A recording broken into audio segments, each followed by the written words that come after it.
오늘도 계속해서 솔로몬의 한 줄 잠언을 살펴보도록 하겠습니다. 21절의 말씀은 이렇게 되어 있습니다. 사람의 마음에는 많은 계획이 있어도 오직 여호와의 뜻만이 온전히 서리라, 이렇게 되어 있습니다. 우리 사람들은 살아가면서 많은 계획들을 합니다.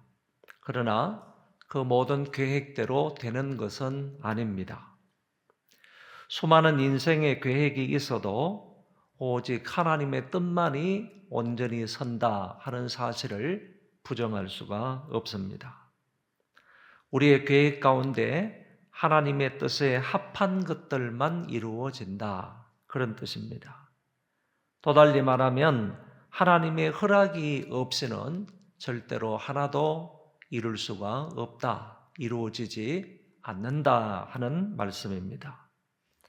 성경에 사람이 마음으로 자기의 길을 계획할지라도 그 걸음을 인도하시는 분은 여호와 하나님이시라고 했습니다. 사람의 악한 계획까지도 하나님이 섭리하셔서 그의 선한 뜻이 이루어진다라는 말씀입니다.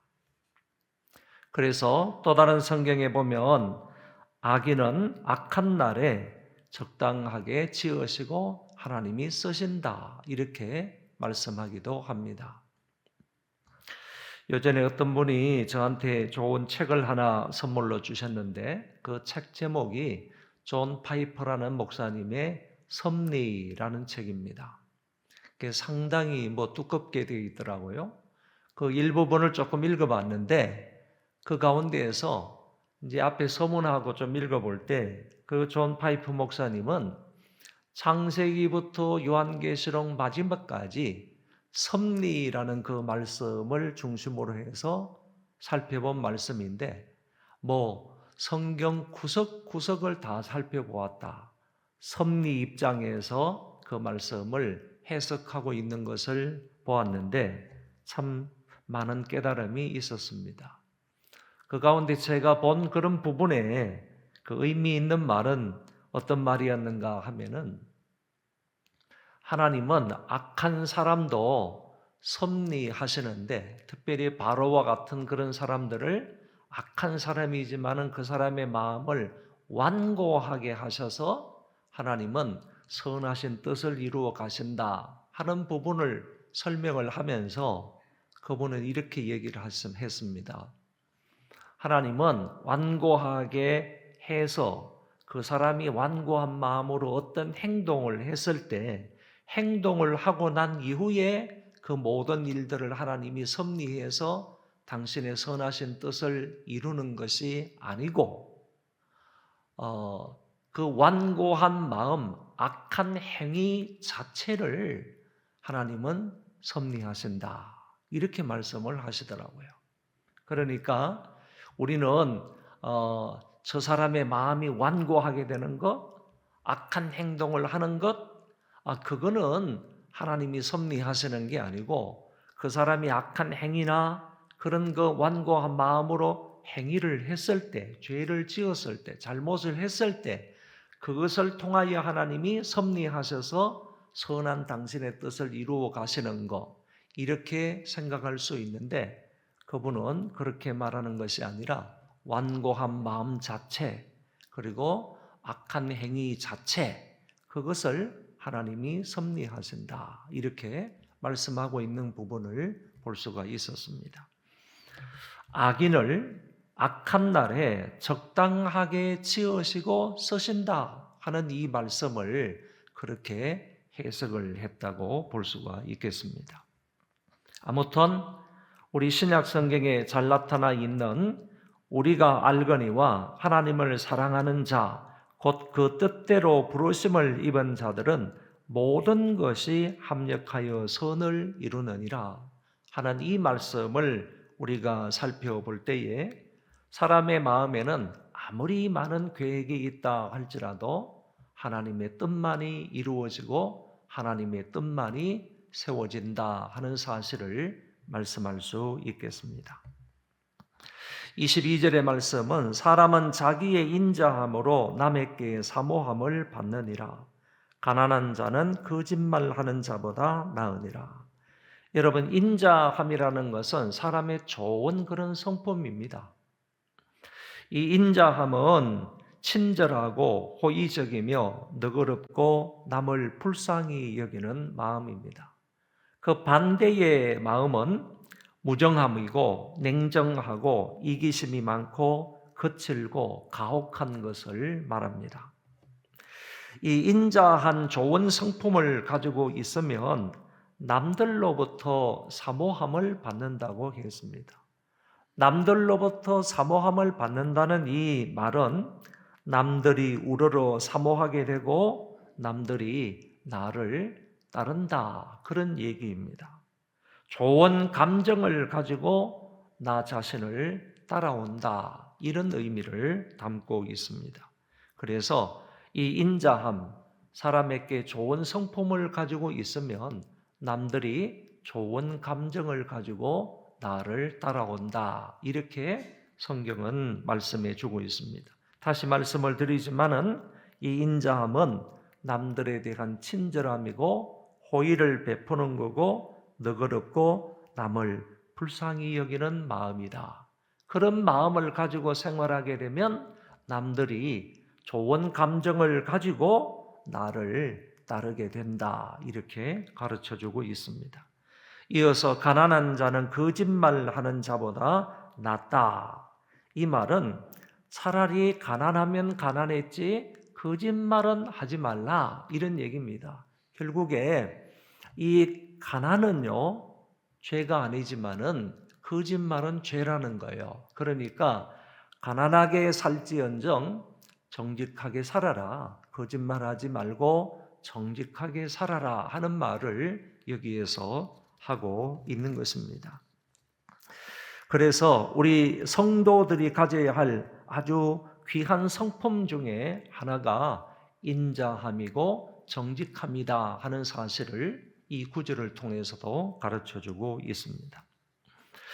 오늘 이 본문의 말씀의 중심이 되는 말씀이 23절에 나오는데, 23절, 여호와를 경외하는 것은 사람으로 생명에 이르게 하는 것이라.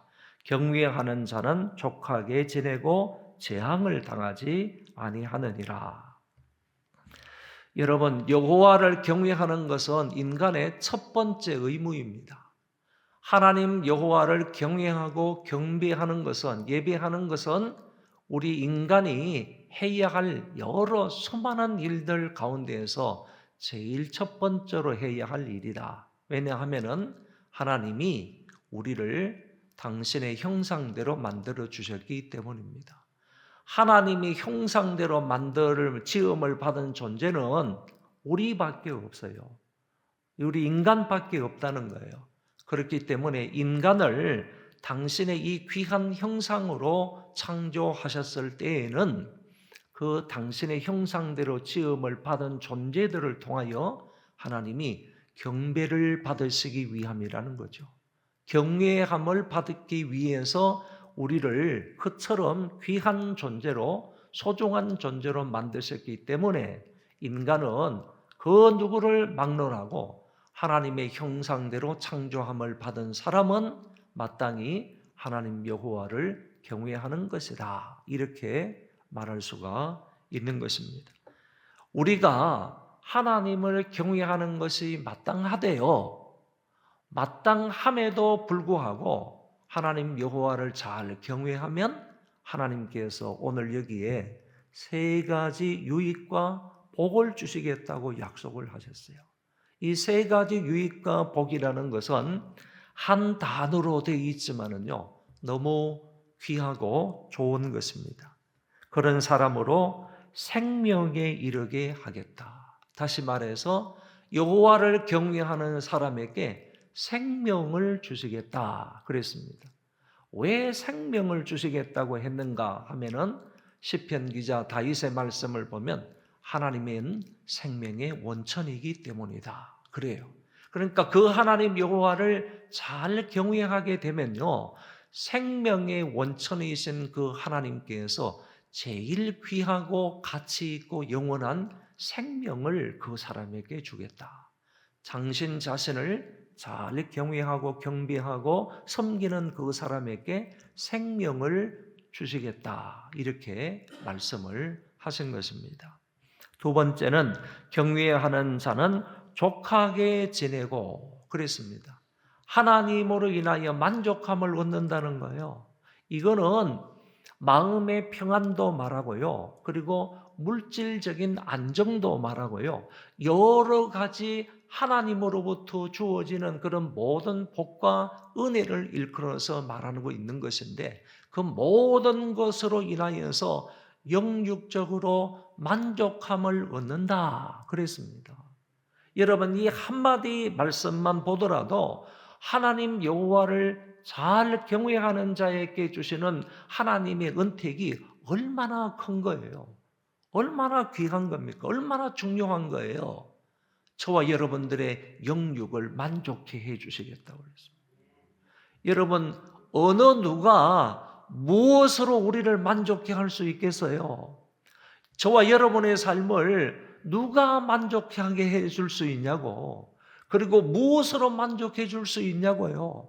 그런데 하나님 여호와를 잘 경외하면요, 하나님이 그 사람의 영육적인 것을 만족시켜 주시겠다고 약속을 하신 것입니다. 그러므로 하나님 여호와를 경외함으로 주어지는 이 만족이라는 것은 얼마나 귀한 은혜인지 모르는 것입니다. 세 번째, 그런 사람은 재앙을 당하지 않는다 그랬습니다. 여러분 우리가 살다 보면 수많은 자연 재앙들을 만날 수가 있지 않습니까? 그러나 여호와를 경외하는 자는 그런 재앙을 당하지 않는다. 이렇게 말씀을 하셨습니다. 여러분 하나님을 잘 경외함으로 이와 같은 은혜와 유익과 복을 누릴 수 있기를 바랍니다. 특별히 우리뿐만 아니라요, 우리의 자손들, 특별히 우리의 자녀들요.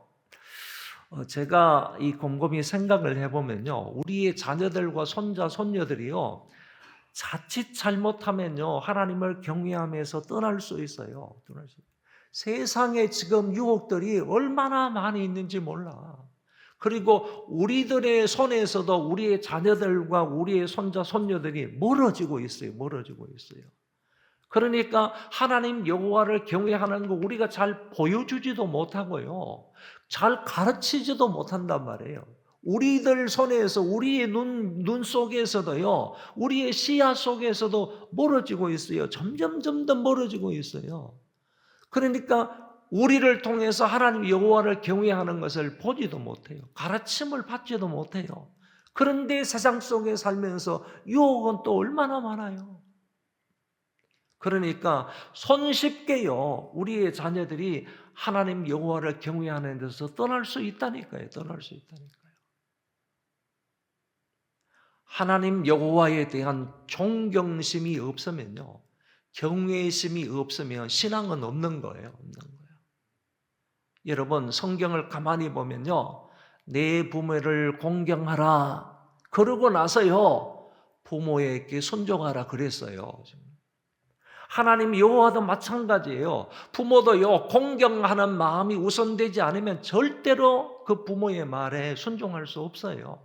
하나님 여호와를 공경하는 마음요, 경외하는 마음이 없으면 하나님 여호와를 절대로 섬길 수 없다니까, 섬길 수 없다니까요.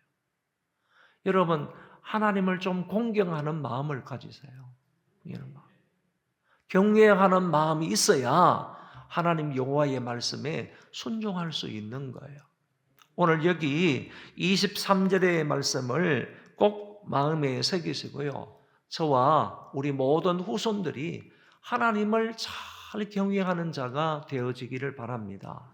그래야요, 하나님으로부터 생명도 얻고 만족도 얻고 그리고 여러 가지 재앙을 피할 수 있는 복을 얻을 수 있다는 말씀입니다. 이 복에 하나님이 약속하시고 하나님께로부터 오는 이 복에 관심을 살아가는 것이 아니라 그 원인, 이유에 관심을 가지고 살아가는 거예요, 우리는. 그러면 하나님 여호와를 잘 경외하면 따르는 복이 있다고 그랬으니까 그 복에 주안점을 두고 그 복을 위해서 사는 것이 아니라 그 원인에 그 목적에 의해서 살아가라 이거죠. 그러면 하나님께서 그런 사람에게 이런 복을 주시겠다고 약속을 하신 것입니다. 24절에 게으른 자는 자기의 손을 그릇에 넣고서도 입으로 올리기를 괴로워하느니라. 게으른 자는요, 그 손으로 잡은 것도 잡지 않는다 이런 말이 있어요. 아니, 그 손으로 잡은 것은 잡아야 되는데 손으로 잡은 것도 잡지 않는다 이런 말이 있어요. 여기에도 보세요. 손을 그릇에 넣었습니다. 그러면 그것을 들고 집어 올려서 자기 입으로 넣어야 되는데 넣지를 않는다는 거예요. 이처럼 게으른 사람이다 하는 것을 여기에서 얘기하고 있습니다. 성경에 보면요, 해태한 사람은 줄일 것이다 이런 말이 있어요. 해태가 뭐죠? 해태 그룹을 말합니까? 그럼 해태한 사람은 줄일 것이다. 게으른 사람은요, 나태한 사람은 굶주리게 된다. 그런 말이잖아요. 재미있는 말씀이 성경 안에 있어요. 이렇게 되어 있어요. 게으른 자는 그 부리는 사람에게 마치 이에 식초 같고, 게으른 사람은요, 그 부리는 사람에게, 이 부리는 사람은 주인이지 않겠어요? 주인에게 마치 이에 식초 같고 눈에 연기 같으니라 그랬어요. 우리가 아는 말씀이지만은요, 이에 식초가 우리 이빨에 이에 식초가 얼마나 시립니까? 그리고 눈에 연기가 얼마나 매섭습니까? 얼마나 맵습니까? 그것처럼요, 게으른 사람에게 주인에게 유익은 주지 못하고 오히려 주인에게 괴로움과 아픔과 불이익을 준다는 말이에요. 게으른 사람은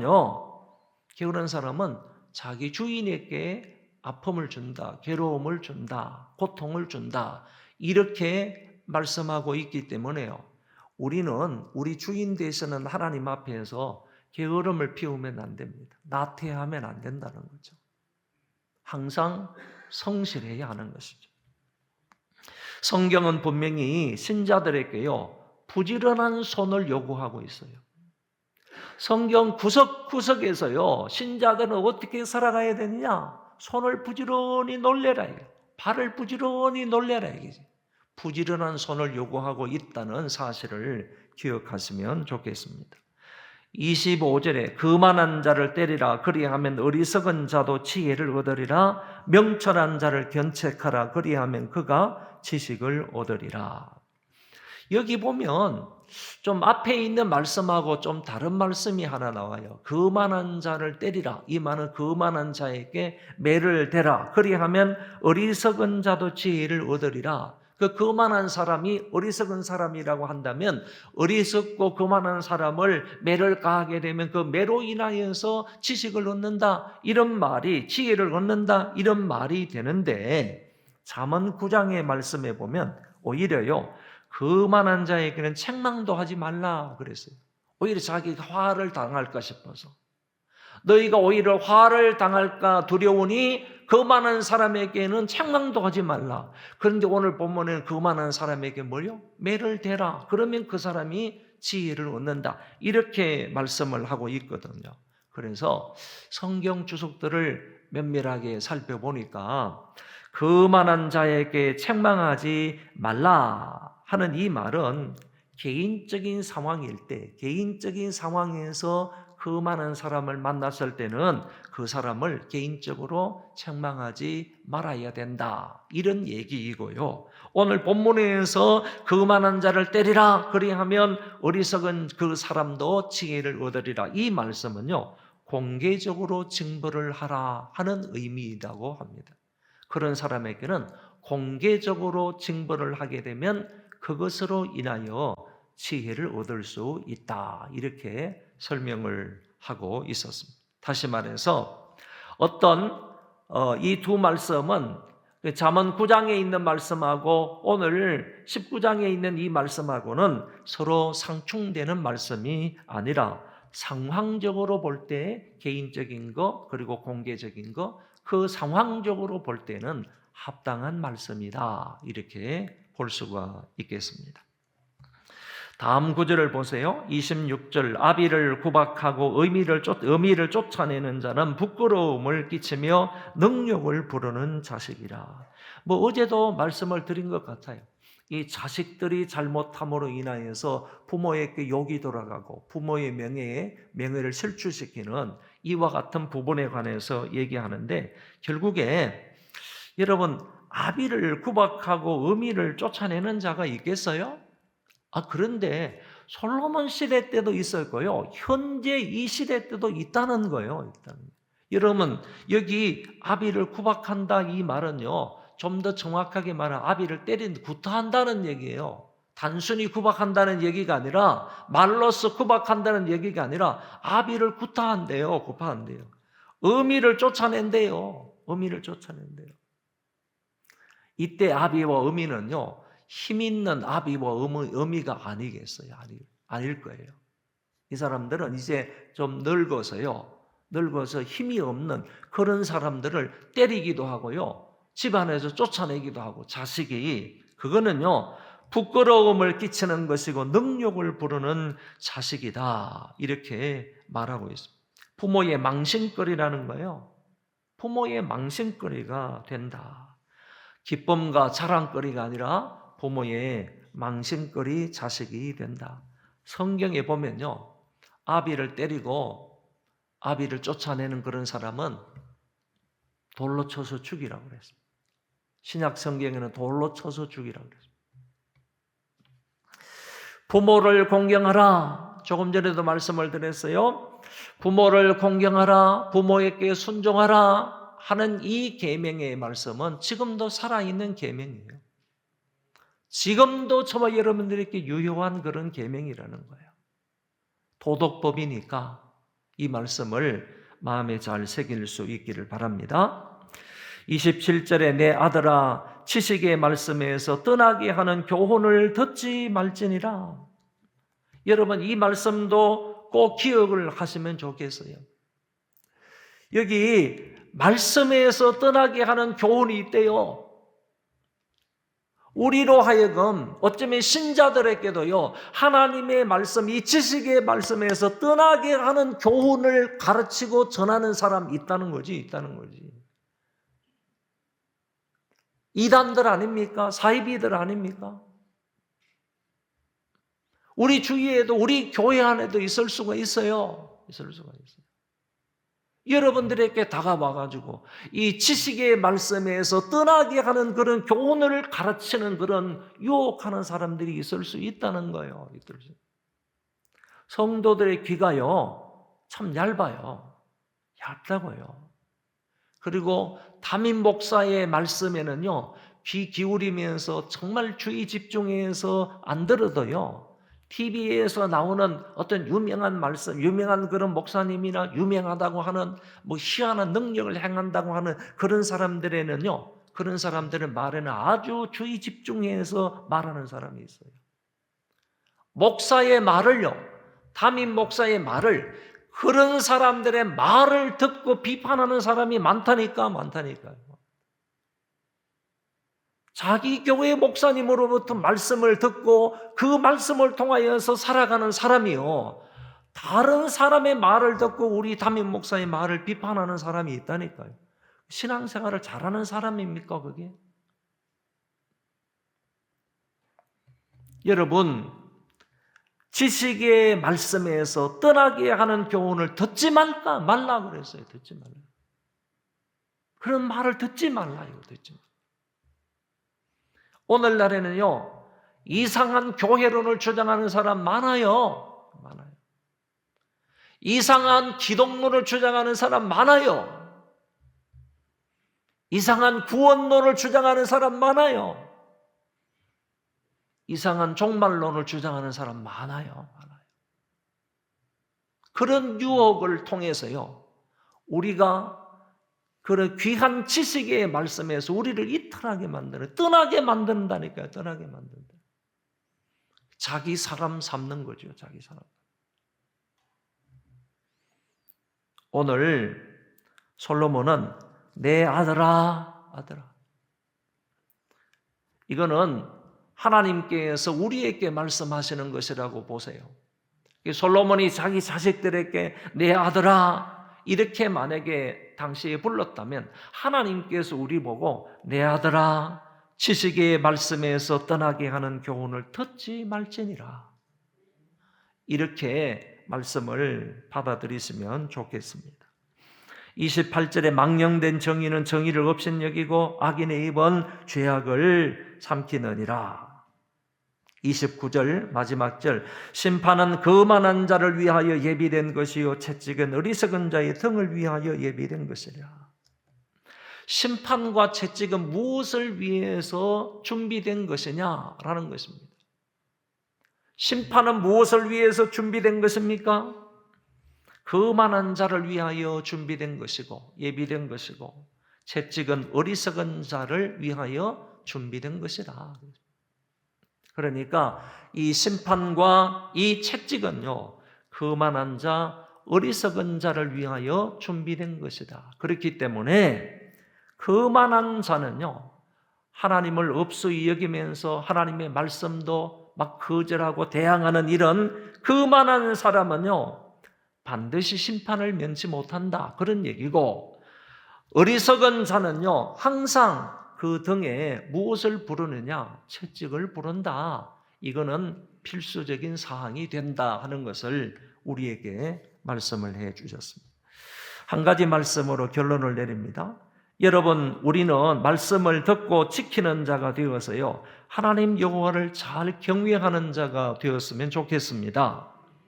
하나님 여호와를 잘 경외하게 되면요 그 말씀을 근거로 해서 우리가, 이것도 말씀에 근거한 하나님 여호와의 경외함입니다. 하나님을 경외하되 하나님 말씀, 주어진 이 말씀에 근거해서 하나님 여호와를 잘 경외하게 되면요 저와 여러분에게 이와 같은 유익과 은혜와 복을 주시겠다고 약속을 분명히 하셨습니다. 생명을 주시겠다, 만족해 하겠다, 그리고 재앙이 그에게 미치지 못하게 하겠다. 이 세 가지 약속의 말씀을 하셨으므로 저와 여러분들은 우리의 자손들까지요, 우리의 모든 가족들은 한 사람도 예외 없이요 한 가지 소원을 가졌으면 좋겠어요. 하나님 여호와를 잘 경외하는 사람이 되어야 하겠다. 이런 소원을 가지고 하루하루를 살아갈 수 있기를 바랍니다. 이 시간 우리 다 같이 우리의 가족들이 여호와 하나님을 경외하며 살게 해달라고, 그리하여 약속된 복을 누리는 자가 되게 해달라고 함께 기도하시고, 그 외에 기도 제목을 따라 기도하시고 돌아가시면 되겠습니다. 기도합시다. 하나님 아버지, 은혜를 감사합니다.